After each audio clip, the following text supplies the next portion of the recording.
Danas će naša škola posjetiti Interliber i danas ćemo uručiti nagradu za najbolji esej našem učeniku Zvonimiru u vezi s knjigom Eksperimenti Irene Toth. Koji su vaši dojmovi sa Interliber i sami Zvonimirov esej?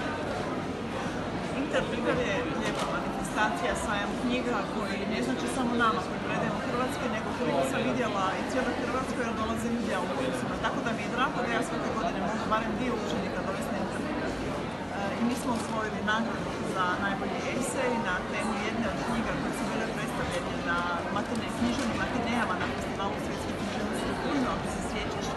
Tako da je nas Zvonimir Karamašić osvojio nagradu i koliko vidimo sve knjiga. Međutim, ono što me posebno veseli jeste da nismo samo mi oni, nego su bile druge škole i to samo pokazuje da postoje djeca koja vole čitati i da književnost još uvijek Kakav je dojam dobiti nagradu za najbolji esej? Dobar je osjećaj, samo ovo zabrinulo kad su oni prvi počeli čitati. Nešto je puno ozbiljnije, sve ostalo bilo je puno dulje. Kako vam se sviđa Interliber?